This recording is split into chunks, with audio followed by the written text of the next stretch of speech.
Welcome, listeners, to Snippit Sports Science, proudly brought to you by EliteForm.com. I'm Chris Gavilio, joined by my ever-trusting partner in podcasting crime, Jared Coleman-Stark. Welcome aboard, my friend.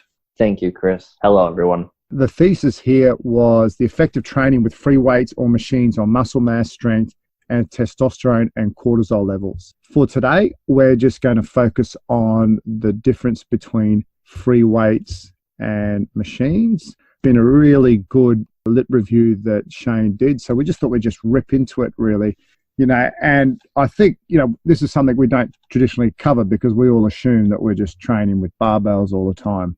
We talk about we're doing all this free weight activity, but, at times, if we're able to strengthen one muscle, and sometimes that's by using a machine, there could potentially actually be a performance effect just from that. And, sometimes we're really quick to exclude these exercises. Even a good prone line hamstring curl. I remember many moons ago, a player that was rehabbing an ACL, and, this is before Nordics took off or became popular. And he just said, he just mentioned his hamstring, and he kept tearing his hamstring. We're doing all this other fancy stuff. And then he just said, well, I just normally do those hamstring curls. And away he went. We just added in the eccentric, up with two legs, down with one on a 3 to 5 eccentric phase. And like magic, his hamstring problems disappeared. So look, definitely think that machine weights have a part to play in any person's type of training. Yeah. So Shane's objective here in his master's of thesis was to compare the effects of training with either free weights or machines on muscle mass, testosterone levels, cortisol levels, and strength. That really ticks all of our boxes, doesn't it? Yeah, 100%. Diving right into the literature review, we see that research training is incorporated into many exercise programs, of course. The different components of resistance training program include sets, reps, load, rest, and tempo. All these need to be taken into consideration when training for muscle and strength. Although perhaps the least studied aspect of resistance training is comparing the use of machines to free weights. The training mode that better increases muscle mass and strength can be determined by measuring hormone levels, strength, and muscle before and after an exercise intervention. So the training modality needs to be studied to provide information on which apparatus is ideal to reach individuals' fitness goals. Now, a little bit of background information of free weights versus machines. Free weights utilize isotonic resistance, which provides the same amount of resistance throughout the range of motion. Free weights are a free-form exercise which allow for movement in multiple planes and require balance. Most machines are a fixed-form exercise and are limited to moving through fewer planes and provide a stable environment. However, some machines that utilize pulleys may be more similar to free weights since they can move through more planes of motion compared to most other machines, such as a techno gym or a hammer strength machine.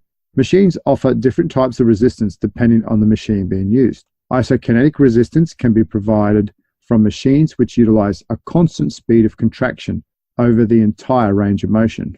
Machines may also allow for linear variable resistance and compound variable resistance. Linear variable resistance provides linearly increasing resistance throughout the range of motion to match the resistance to strength at different parts of the range of motion. Example of where this would be beneficial is using a machine leg press and machine bench press. To put that in a bit more perspective, in a leg press or a bench press, as you're getting towards the end of the movement, it's obviously getting a lot easier for the athlete. So in this case here, you'd be able to put on more load through that end range. To me, that reminds me a lot of the old Nautilus machines you might have used, or the MedX machines. And those are the ones that have sort of a cam that changes the moment arm as you move through the range of motion within the machine. And I would think, and maybe you agree, that I think that those types of machines are much superior to just a block and woods machine, Yeah, and it would actually add that extra dimension to your own training, which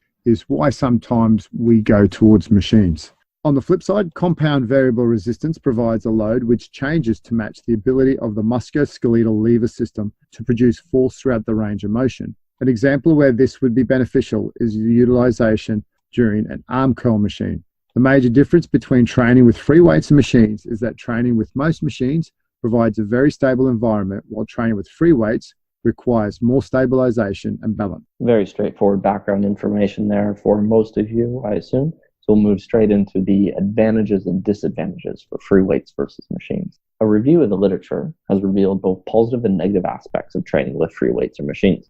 In a roundtable discussion conducted by HAF, which many of you have probably become familiar with through the Australian Strength and Conditioning Association, general advantages of free weights included that they require balance and coordination, much like actual sporting events. A greater variety of large muscle mass exercises can be performed, which can increase energy expenditure, and they can be used for ballistic and explosive exercises. General disadvantages of free weights included that they provide little resistance except in the downward direction. It is sometimes difficult to match the strength curves for some movements, sometimes require a spotter for safety, and they can be psychologically intimidating to some novice trainees. Some advantages of machines included that they can provide resistance in any direction, they can provide resistance through a greater range of motion, and they require much less balance, which may be desirable depending on the health status of the trainee. Some disadvantages of machines include that they poorly simulate real-world lifting movements. Movements are made through only one plane of motion, and ballistic movements such as power cleans are nearly impossible to perform. The researcher Stone suggests that machines have limited adaptability, whereas free weight exercises can be created to fit the activity. Although manufacturers have improved adjustment factors, most machines do not have sufficient adjustments to fit all sizes and populations. Others suggest that free weights are better due to an increased need for motor coordination and balance, resulting in greater muscle recruitment. Free weight exercises also incorporate stabilizer, complete the lift, whereas machine movements do not require as much activation of muscles required for stabilization. And another point there, the advantage of machines is when you're training injured athletes, you're able to use one hand, you can't grip a bar, but you're able to just use your palm to push. So there are actually some advantages in the athletic populations as well that weren't considered there. Exactly. That's one thing I personally experienced when I've injured and re-injured my wrist a bit from kiteboarding, that it was very difficult to hold on to a rigid fixed handle. That it was much preferable to me if I could use a rotatable handle, such as the handle you put onto a cable machine. I think also sometimes the free weight versus machine debate, we could take this also into the realm of, are we trying to train a movement such as a squat or power clean, because that's what we think an athlete needs to do, or are we actually trying to train the muscle, improve the contractibility of the muscle and how it acts under load? And sometimes when you move, you're thinking towards that, so I'll take one athlete, for example, due to a back issue, he doesn't squat, doesn't Olympic lift, but he's an Olympic standard athlete. So I've employed I need to train the muscle and the contraction modality. I still use some free weights, but I've used machines quite effectively to say, well, I need to improve how the muscle contracts, because this is an athlete who's got fantastic athletic ability. So sometimes when you change your philosophy around why you're prescribing exercises, I think that can open up your mind to incorporating more machines to your repertoire. Excellent points there, Chris. Thanks for that. Could you tell us a bit about the EMG evidence that Shane tells us about? When we think about unstable environments, we think about there's an increased muscle activity, in particular lower body, upper body, and the trunk musculature. In one study by McCaw and Friday, they compared a free weight bench press to a universal machine bench press using EMG to measure muscle activity. They measured the triceps brachii, anterior deltoid, medial deltoid, pec major, and biceps brachii. They collected EMG activation for the ascent and descent phases of the lift. Participants performed 5 trials at 60% of RM and 5 trials at 80% of 1 RM for each mode of the 2 bench presses. During the descent at 60% of 1 RM, they found that the EMG of the triceps brachii, anterior deltoid, and medial deltoid to be higher during the free weight bench press, whereas pec major and biceps brachii EMG were higher during the machine bench press descent. During the ascent phase of the 60% 1 RM, all muscles were recruited to a higher extent during the free weight bench press. During the ascent phase of the 80% 1 RM, all muscles measured were recruited to a higher extent during the free weight press. The only muscles to show high EMG during machine bench press were the triceps brachii and biceps brachii during the descent phase of 80% 1 RM lift. Overall, the free weight bench press tended to have high EMG activity. In a recent study looking at EMG activity during squats in a stable and unstable environment, the EMG of the soleus, vastus lateralis, biceps fem, abdominal stabilizers, upper lumbar erectospinae and lumbosacral erectospinae were measured during different squatting modalities. They had their participants perform lightweight submax squats under 3 levels of stability: relative unstable, which utilized balanced discs under each foot; relatively stable, which utilized a free weight barbell and weights; and a very stable, which used a Smith machine. They found that in the relatively unstable environment, the EMG activity of the trunk, including the abdominal stabilizers, upper lumbar erectospinae, and the lumbosacral erectospinae muscles were higher than in the stable environments. The relatively unstable squat also elicited the highest EMG of the soleus. They also found that the vastus lateralis EMG activity was the highest during the stable Smith machine squat, and there were no difference for the biceps femoris. Overall, the relatively unstable squats resulted in high EMG activity for the majority of the muscles measured. One thing that they didn't mention was how much load did they use, did they, Jared? No, because should be able to move a bit more load in a more stable environment. Anyway, you're not going to see me prescribing putting discs under people's feet to squat. So another group of authors also compared a free weight squat to a Smith machine squat using EMG.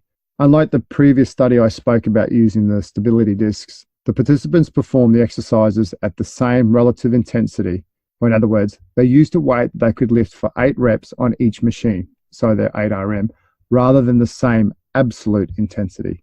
This resulted in a higher weight used during the more stable Smith machine exercise. The authors felt that this simulated real-life weightlifting to a greater extent because one usually aims to complete a desired number of reps on a given exercise. Participants performed one set of heavy squats on each of the free weight and Smith machine, 1 week apart, while muscle activity was recorded for the tibialis anterior, gastroc, vastus medialis, vastus lateralis, biceps fem, lumbar erectospinae, and rectus abdominis. EMG activity was higher over the gastroc, vastus medialis, and biceps femoris during the heavy free weight squat compared to the Smith machine squat, with a similar trend for the vastus lateralis. There were no differences between training modes for the other muscle groups. However, the EMG activity averaged over all muscles during the free weight squat was 43% higher when compared to the Smith machine squat. The increased muscle recruitment seen in free weights activities should hypothetically lead to increased muscle mass activity over time. And this is typically why we tend to lean towards free weight type training. Considering the strength and body composition evidence, we see that both the use of free weights or machines is effective for increasing strength. Studies directly comparing free weights to machines for effectiveness of increasing strength are equivocal. Boyer utilized 3 different training modalities, including free weights and 2 different types of 3 groups of female participants trained on one of the specified modalities and were later tested on all 3 of the apparatuses. The 3 modalities included free weight training, Nautilus training, that variable resistance that Chris and I were talking about earlier, and SoloFlex training. The Nautilus machine uses a cam pulley system in an attempt to match the strength curves of various exercises. The SoloFlex machine uses thick rubber bands for resistance, which are best suited to match the linear strength curves of movements such as bench press and leg press. All participants trained 3 times per week for 12 weeks. Each training session consisted of 3 sets of 2 lower body exercises and 5 upper body exercises. The specific exercises were not listed. Body composition was assessed using skin fold calipers, and body density and percent fat were determined based on the skin fold values. Participants were tested for strength using a free weight leg sled, free weight bench press, free weight behind the neck press, Nautilus leg press, Nautilus bench, Nautilus laterals, SoloFlex bench, and SoloFlex behind the neck press. It was concluded that although the strength gains were significantly greater when each group was tested on their training modality, the programs produced comparable changes in muscular strength and composition. Considering free weights versus machines for body composition, changes in strength, whether we have 4 different studies here. From the first study, Boyer, we see that all groups had an increase in strength and improved body composition. In the second study by Madalozo and Snow, both groups again had an increase in peak force and lean body mass. In the third group by Sanders, again, both groups increase in muscular strength and endurance. And finally, in the last 2 studies by Sylvester and colleagues, which are broken into different studies, they found that all groups increased in strength. So overall, we see from all 5 of these studies that regardless of your training modality, there's an increase in strength and lean body composition, and that increase in strength or body composition may not be significantly different. My feel from reading a couple of the summaries there in the text was that it seemed to be specific to the modality. So if you're training a lot on machine weights, your strength will improve more so in that machine than typically in a free weight, and vice versa. Kind of makes sense. It looks like, there's not too much difference between free weights and machines. They're pretty much the same thing in terms of muscle mass, strength, those sort of key performance indicators. And where they really vary is the application. Yeah, I think that's key here. So if you're dealing with the athletic population, you know that at the end of the day, you're more likely needing to lean towards your squats, your free weights, your big heavy loads. Although saying that, there's been other athletes out there that have done quite successfully using no weights or machine weights as well. Absolutely. Nice little summary there. I think this is just a nice practical paper here by Shane. Really highlights the benefits of both modalities. And, as a coach, I'm going to say, are you going to train the movement or are you going to train the muscle? And I think from that point there, you get to choose which modality you're going to use as a coach. Absolutely. Thanks, Jared, for joining me. And thank you, listeners. Remember to join us on our socials. Remember to join us on our socials at snippetscience.com. And also, thanks, Jared, for all the hard work you've been doing on the social media. I know you've done a lot of work there. And myself, I truly appreciate it. And I'm sure the listeners do too. Thank you, Chris. Appreciate everything you do as well. And thank you, listeners. And look forward to joining you next week.